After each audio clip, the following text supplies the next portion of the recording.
All right, so I would like to talk about this packet and some more about some examples for Big Ideas project. This is a student example, and I'm not sure if they picked, let's see, let's look at our feelings or identity, right? But they chose maybe even culture. They chose one of those three, and I think they were talking about mental health and body image.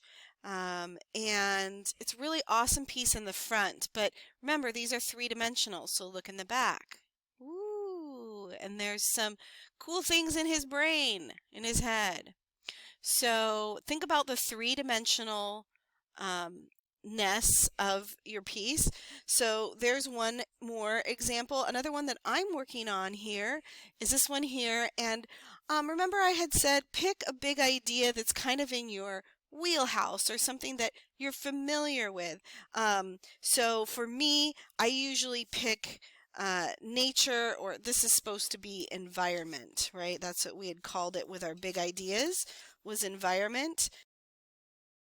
But I just decided to challenge myself, and so I actually picked fantasy on this one.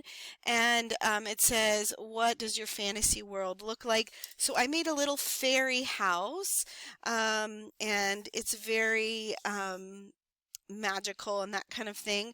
And I actually have in the back a place for you to put a tea light, so it would stand up, right? And you'd put a tea light in here, and then it would glow from the inside.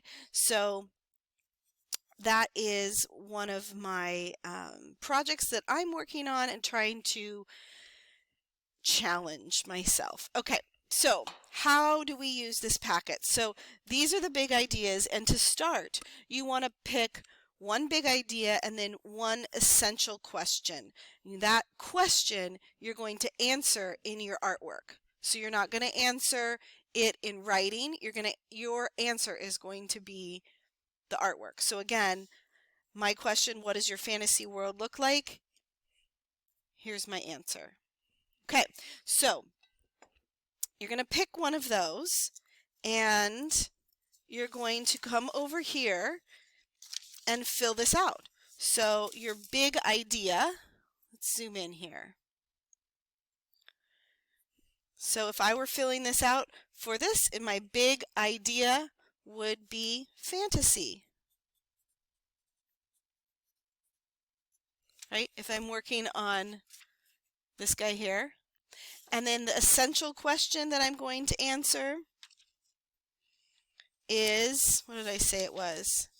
What does your fantasy world look like? So I'd write that in right here. All right, and then the theme or concept I am picking. That is where you have to go back to your book and look at all of our brainstorm of our themes and concepts. So for me, this might be magic, right? Magical, fairies, that kind of thing. So I'm going to put magic. Okay, then you're going to kind of flesh out two ideas. Okay, so my first idea is this fairy house. I've already made it, but don't make it first. So my second idea could be maybe something else that I could make. Maybe I could make a mushroom house. A lot of students make a mushroom house. Okay? And then what images connect to your theme? So your theme is magic. So what images could connect to your theme? Right? And so maybe an image could be a flower doorway. Right? And I would just continue to fill this out. Sometimes it's the most obvious thing. So an image is actually the mushroom. Right? It's the most obvious thing. So let me fill this out. Okay, and once I have that filled out, that was step 1. I'm going to go to step 2, and this is our project proposal. This is where you're going to pick one of those 2 ideas and fill out your proposal. So I had 2 ideas. I had a fairy house and I had a mushroom house. I'm going to pick one. I'm going to go over here and fill this out. So let me fill this out.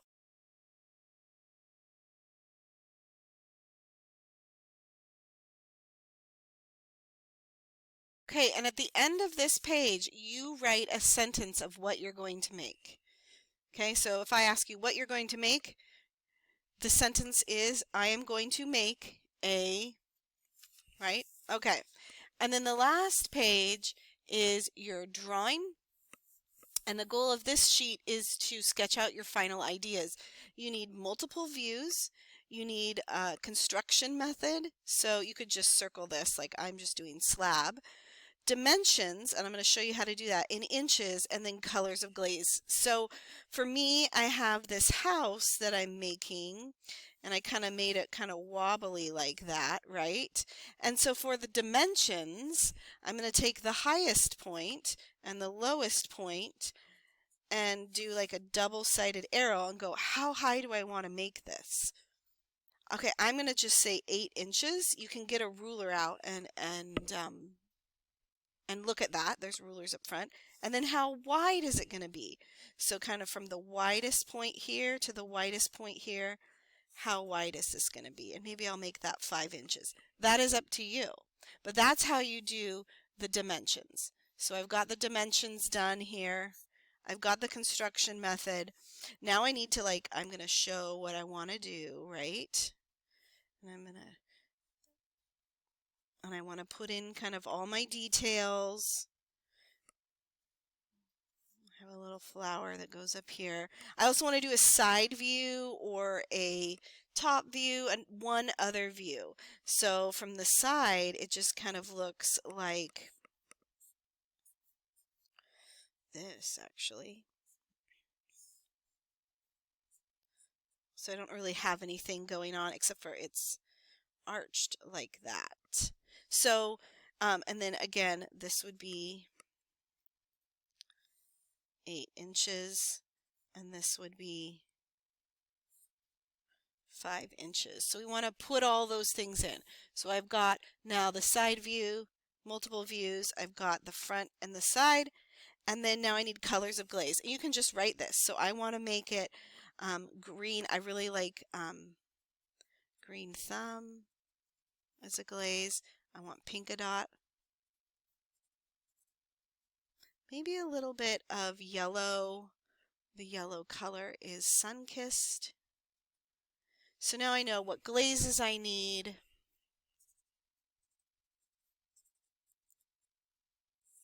Okay, and then you're going to bring this up to me and I will sign it. We'll have a conversation about how you're going to make it, and then you're off making your project. So thanks for watching, and I'll see you in the next video. Bye.